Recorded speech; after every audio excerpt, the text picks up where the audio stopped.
This world is not what you think it is.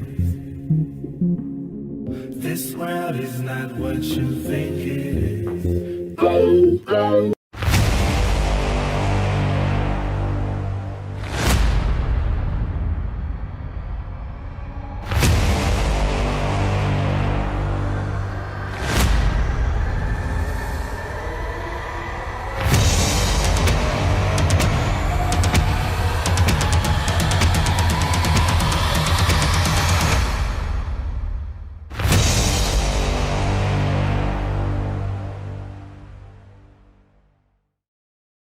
Zur Einleitung gehe ich mal kurz auf die Kommentare ein, was beim letzten Video waren.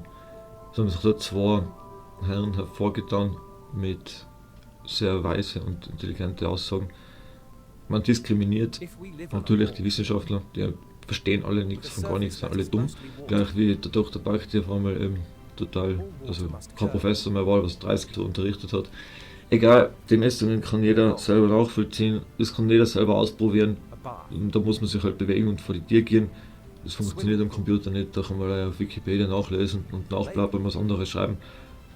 Das ist ein Thema, wo sich jeder für sich überzeugen kann. Dann muss ich niemandem glauben.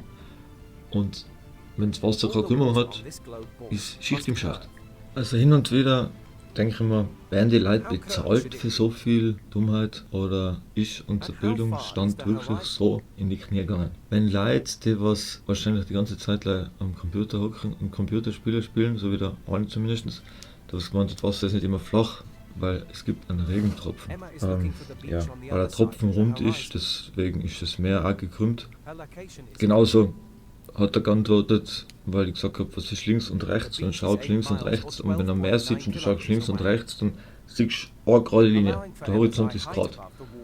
Er sagt, ja, er sieht nicht so weit, also wir sehen nicht so weit, dass wir die Krümmung sehen.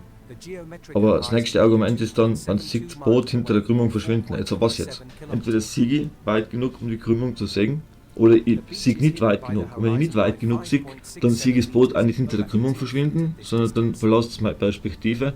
Und wenn ich das Boot hinter der Krümmung verschwinden sehe, dann muss ich links und rechts ebenfalls die Krümmung sehen. Oder das Boot verschwindet nicht hinter dem Horizont, sondern einfach aus meiner perspektivischen Sicht. Entweder oder. Board kann nicht stimmen, allein von der Logik her.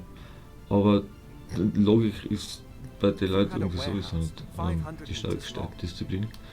Und jetzt hat sich halt wieder, also hat sich sogar ein Doktor auf den Weg gemacht, um gekrümmtes Wasser zu finden. Das ist die magische Krümmung im Wasser, die was die Kugel aber braucht. Und wenn ich die Krümmung im Wasser nicht finde, dann hat sich das Kugelthema erledigt. Ich verstehe schon, dass das nicht super ist, aber so ein Problem soll es dann auch nicht sein, weil es sind ja alles gelehrte Aussagen, die wir nicht selber erforscht und entdeckt haben, sondern im Prinzip alle lernen haben müssen, ob wir wollen haben oder nicht. Und wie gesagt, es ist eine Geschichte, die uns erzählt worden ist, was keiner von uns wahrnimmt. Alles irgendwie nur im Fernsehen gesehen. Da habe ich aber auch Superman gesehen, deswegen, ich weiß nicht, wenn ich rausgehe vor die Tür, traue ich meinen Augen nicht. Und jetzt viel Spaß bei einem neuen Video, wo sich wieder jemand auf den Weg macht und wieder keine Krümmung findet. Viel Spaß.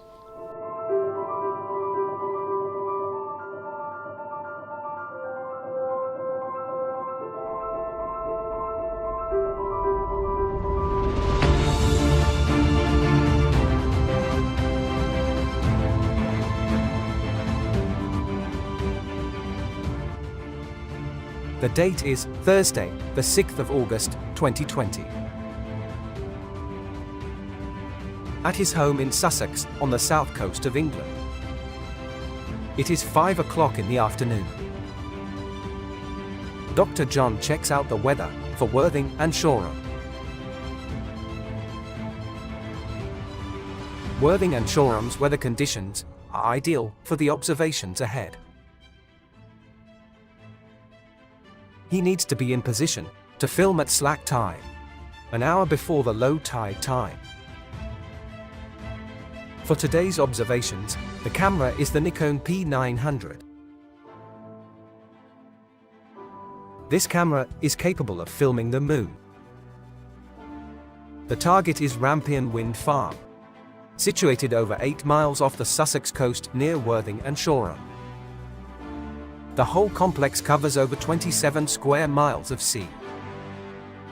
Dr. John's observation point will be here. The main target is the last 6 turbines to the west, marked in red. Each of the turbines are numbered 1 to 6. The first is over 8 miles away from the observation point. The 6th is over 11 miles. The wind turbines are massive structures. Each of the 3 blades are 55 meters long. To the middle turbine section, it's 80 meters. Overall, they are 140 meters in height. The base of the turbines and the loading platforms are the observation's reference points. The base is 5 meters in diameter. The high tide marks on the bases are easy to distinguish on the yellow background. They come up from the sea about 2.5 meters. The loading platform is approximately 12.5 meters from its base to the sea below. If we live on a ball with a radius of 6,371 kilometers, or 3,959 miles. At Dr. John's planned observation height above the sea of 3.5 feet, just over 1 meter. The horizon will be 2.3 miles away, 3.7 kilometers. Turbine 1.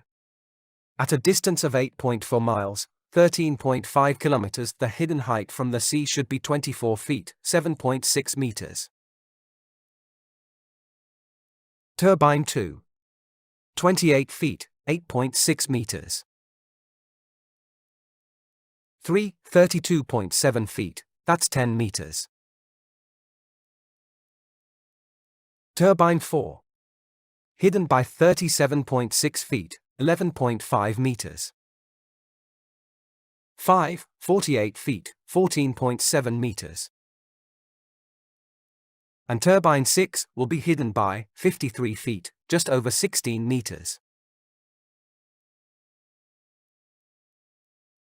The loading platforms of turbines 5 and 6 should not be visible from Dr. John's position. The tide marks on all 6 turbines will all be obscured by the horizon. They say the world's a globe, but the evidence doesn't cut it. They just give us cartoon pictures and everyone seems to love it. But the earth's a level plane, whether or not you want it. Take a look and do your research, I bet that you can't debunk it. 23 billion bucks, that's a hell of a fucking budget. Just to lie to everyone and successfully fool the public. If you wanna break away from your destiny as a puppet, then research flat earth, but don't be upset when you can't debunk it. They really can't prove their theories. Come and get on my level. Something's fishy, these fools are shifty. Come and get on my level. They can't trick me, their lies are silly. Come and get on my level. It's a pity they treat us cheated. Come and get on my level. Hurry quickly, we must get busy. Come and get on my level. Yeah, it's risky, but just stick with me. Come and get on my level. Can you hear me? Please don't be dreary. Come and get on my level. Don't be wimpy, you people really need to get on my level. Cannot do better than this. This is Mother Nature. Flat horizon everywhere. No one seems to notice. No one seems to care. The camera tripod is placed into position. The center of the camera lens will be 3.5 foot, just over 1 meter from sea level. To his rear, the beach houses and Worthing Sailing Club are about 300 meters away. Conditions are better than expected. The sun is low in the sky, it sets in 40 minutes. He has hardly any wind at his back. All the wind farm is visible with the naked eye. It's time for the observation.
my eyes, sir.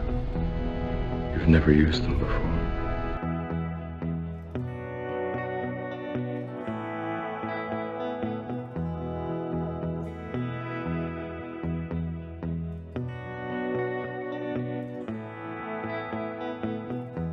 Why my eyes, sir? You've never used them before.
Why my eyes, sir? You've never used them before.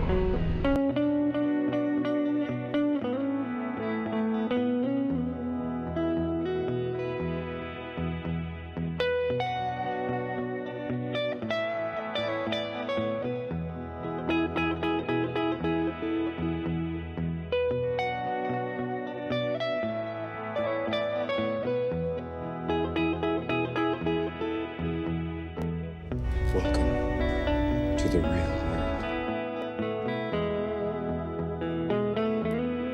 Science of water is it's always level. The earth is 70% water. We should be able to find curvature in the ocean. On land, land is uneven. You really can't, it's unpredictable land. You really can't measure curve correctly. But in the ocean, we're 75% water. There should be, if the water is curved, it curves at a certain consistent rate. And they've already figured that out. They figured it out. If we're on a ball that's 25,000 miles in circumference, that's what they say. That's what school will tell you. That's what the textbooks tell you. We're a ball that's 25,000 miles in circumference. At that size, the ball should curve at a rate of 8 inches per mile squared, not 8/16, it's 8 and then 32. At that rate, no one disputes that. All the people battling, there's people that battle flat earth. There's all these battles going on. There's battles everywhere on YouTube. They all know the formula. And with that formula, at 100 miles in the ocean, there should be 6,600 feet of curvature. But how do Navy ships target other ships 100 miles away? How do they do that? They take pictures. They have a laser that targets other ships 100 miles away. It's impossible. Water is level. That's the science of water. When we're talking about science, it's flat. It's flat.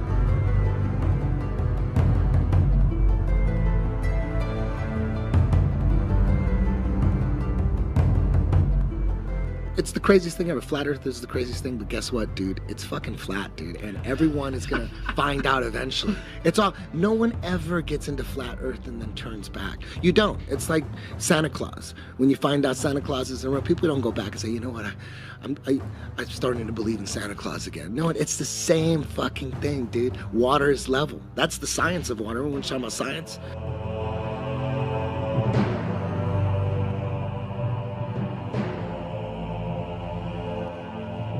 Water is level. That's the science of water. When we're talking about science, water is level.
was once a spinning ball earth believer like yourself.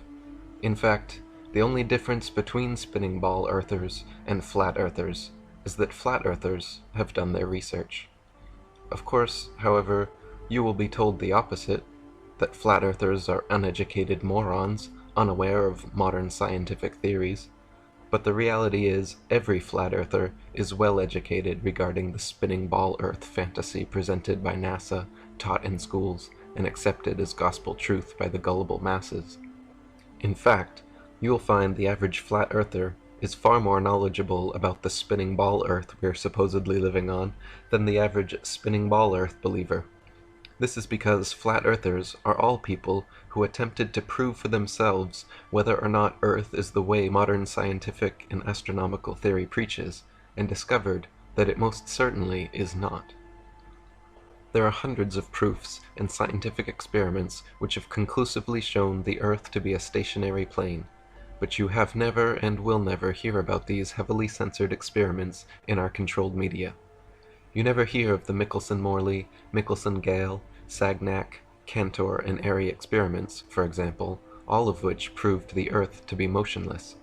You also never hear of the Robotham, Blunt, or Carpenter experiments, all of which proved the Earth to be a level plane devoid of any curvature. Instead, you are repeatedly shown NASA images of a spinning ball Earth and astronauts in zero-G space. You are told the oceans curve around and stick to the underside of a spinning ball thanks to Newton's magical gravity. You are told Eratosthenes measured shadows to prove the ball, and Magellan circumnavigated the ball. Again, us flat earthers are well aware of the supposed proofs and alleged evidence we are given regarding the spinning ball Earth fantasy. The difference is, we have further analyzed these supposed proofs and found glaring holes in them. It is the natural physics of all fluids to remain perfectly level and flat until disturbed in some way. If dammed up and released, all liquids will quickly disperse in every unobstructed direction until finding their new level. If we live on a ball that is mostly water, these observations are not possible.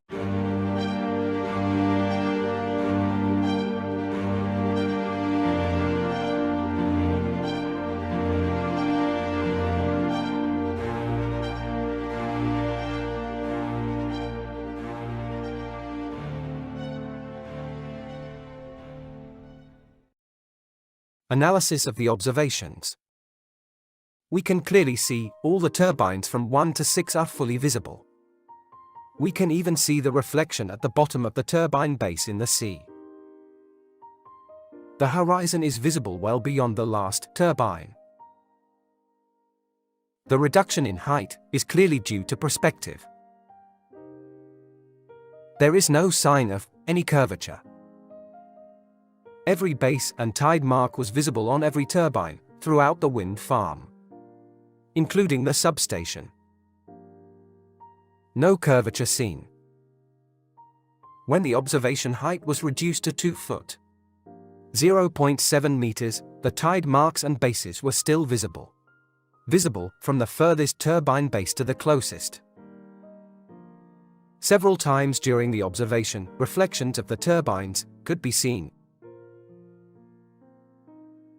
The closest ship observed, called the Pacific Worker, was over 8 miles away.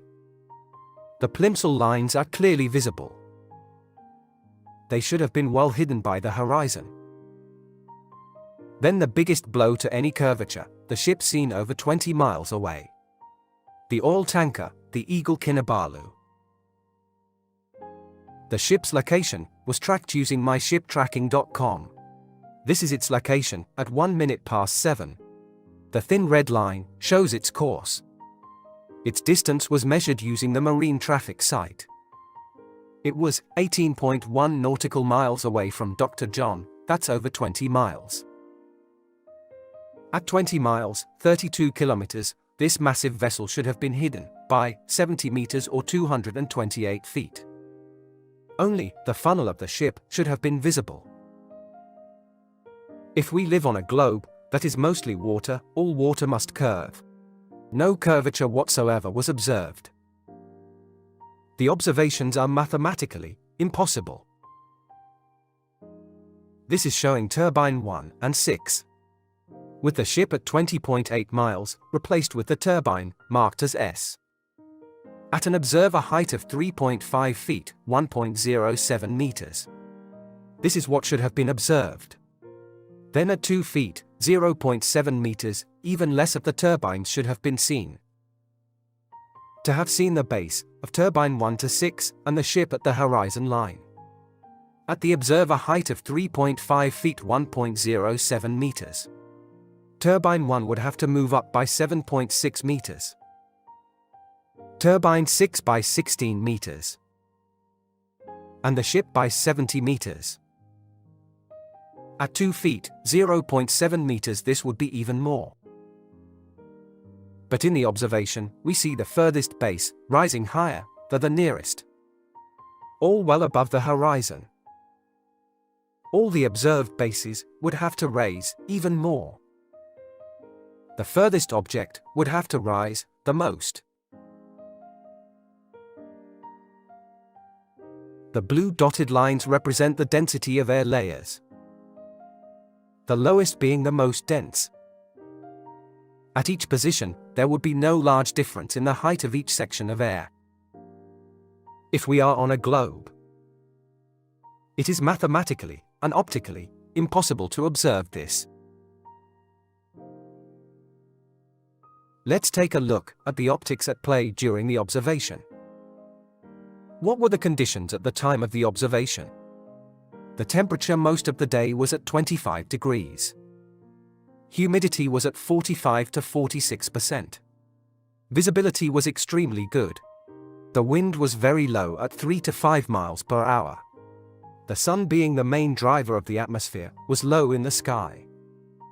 Ideal conditions for the layering of the atmosphere. We see distortion of the turbine blades as they are rotating. The blades at the top have little distortion till they hit an atmospheric layer. There is over a mile in distance between the first and last turbine. The turbines all look out of proportion. The generator sections in the middle of the blades should reduce in size due to perspective. The yellow base's width should also be reduced. In this observation, they all look the same size. The same again in this shot. The furthest and closest base look the same width. They should look like this. The closest has been magnified by about a third. The furthest by over 2 times. It's the same again in this shot. This was the same throughout the observation. The further the turbine, the more magnification.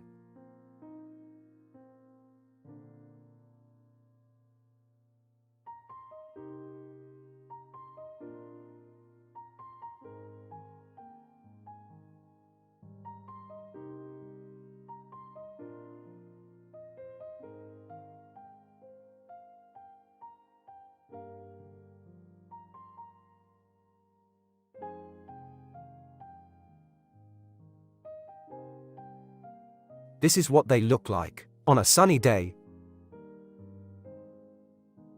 The oil tanker seen at over 20 miles. Seen at 2 points during the observation. Initially thought to be different ships. After checking direction, the timings, and frame-by-frame analysis, both are the Eagle Kinabalu. The transformation was caught in the observation. The first sighting, the wind speed at that point, reduced the height of the dense layer to the lower main deck. As the ship moved into a layer of air, at roughly the same height as at our turbines, the transformation can be seen.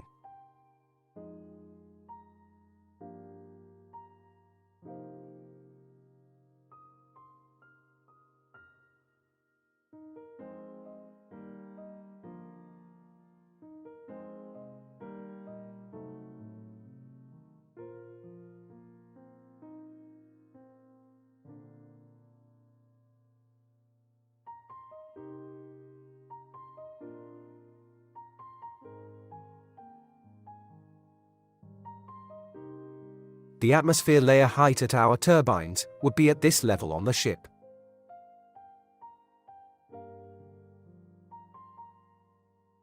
At the first observation of the oil tanker, there is a low layer of denser air.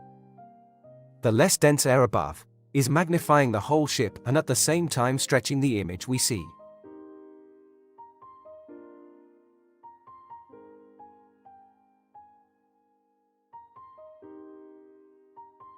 The smaller ship is what we would see with no dense atmosphere.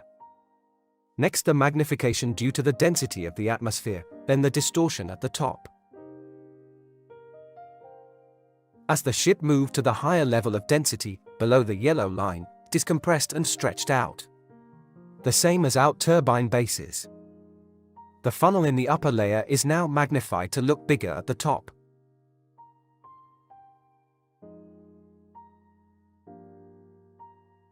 As we look across the sky, it may seem like an endless expanse of blue or gray. In reality, it's teeming with tiny particles of water vapor. They have a significant impact on the magnification of objects, sometimes creating an almost surreal level of magnification. When light passes through water particles in the atmosphere, it is refracted and scattered in various directions. This creates a magnifying effect, making objects appear larger or closer than they actually are. For example, on a misty morning, a distant mountain range may appear more defined and closer than on a clear day. With minimal particles of vapor in the air, the sun looks small. When the vapor builds up, each particle acts as a lens. The sun is then seen larger than it actually is. The higher the moisture content and size of droplet in the air, the higher the magnification. The moisture content or amount of water droplets per cubic centimeter of air magnifies objects within or beyond it. Looking through a layer of air with the same moisture content, an object close to the observer will be magnified less than an object further away. As the object's light passes through each layers of moist air, each layer magnifies it more. The further the object, the more layers of magnification it passes through. We see the moon in the sky as the sun is just about to rise. Note the size of the moon through the vapor-rich atmosphere.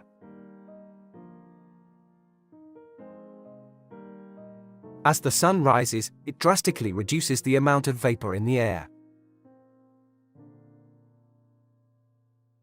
As this is happening, the moon can be seen to shrink in size.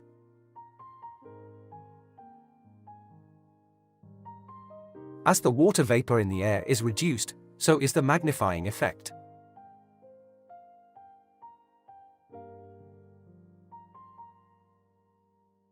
The same again with the sun. As the camera rises through less vapor-rich air, it gets smaller.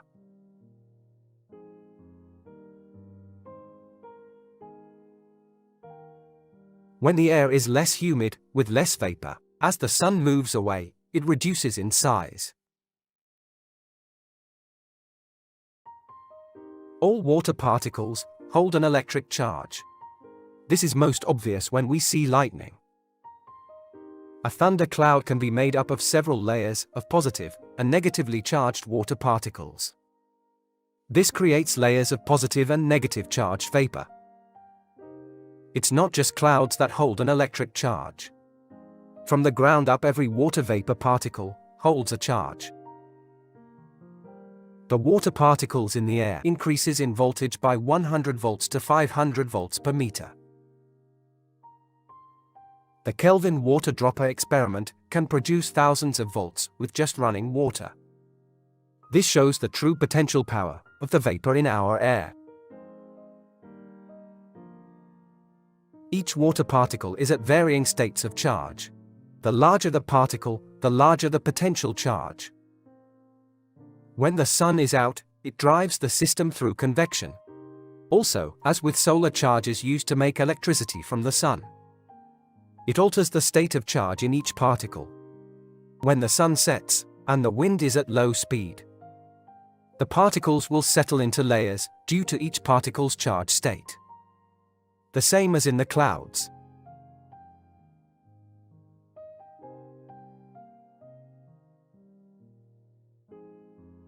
The yellow line could be a layer of negatively charged water particles.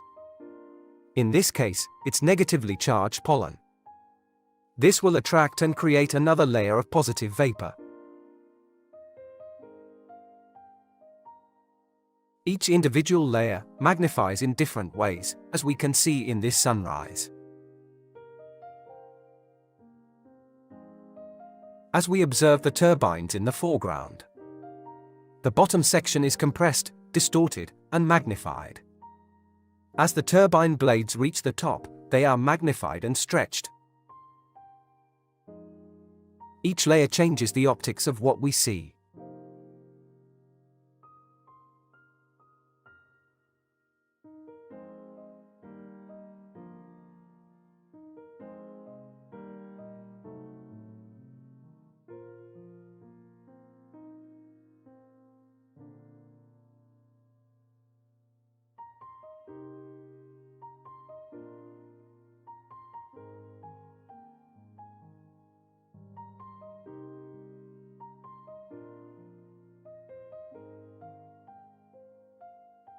We do not see curvature in our everyday lives. What we see is ruled by perspective. Simply, it's objects looking smaller the further away they are. With particles of water in the air acting as a lens. The rise and setting of the sun we see is the optical effect of the atmosphere. When moisture is high, we see a larger sun or moon rising and falling. When the sun moves away, it looks the same size, due to the lensing effect of each layer. When there is little moisture in the air, the sun and moon reduce in size as they move away. If you look into this with an open mind, you will soon realize that living on this ball, with a surface of mostly water, is impossible. Here's my key, philosophy. A freak like me just needs infinity.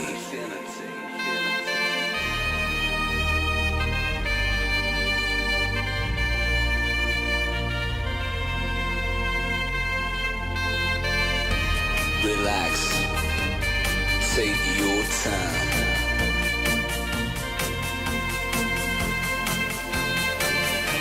And take your time to trust in me, and you will find infinity, infinity.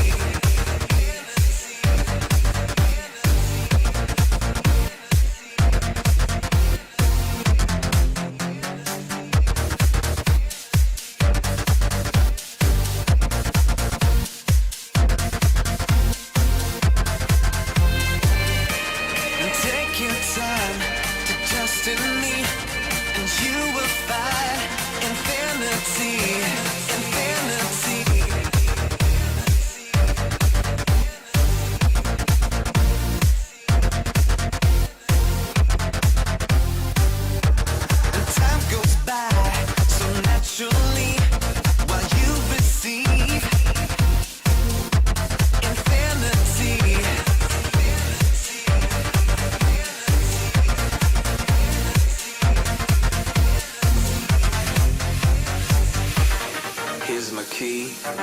Philosophy.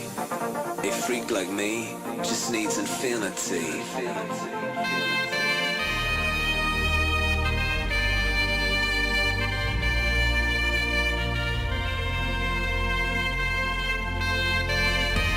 Relax, take your time.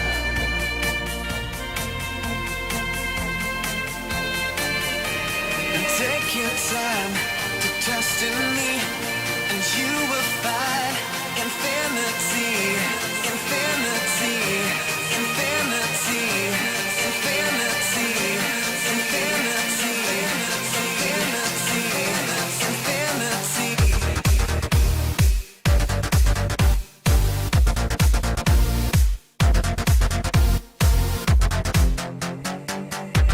and take your time to trust in me, and you will find. And time goes by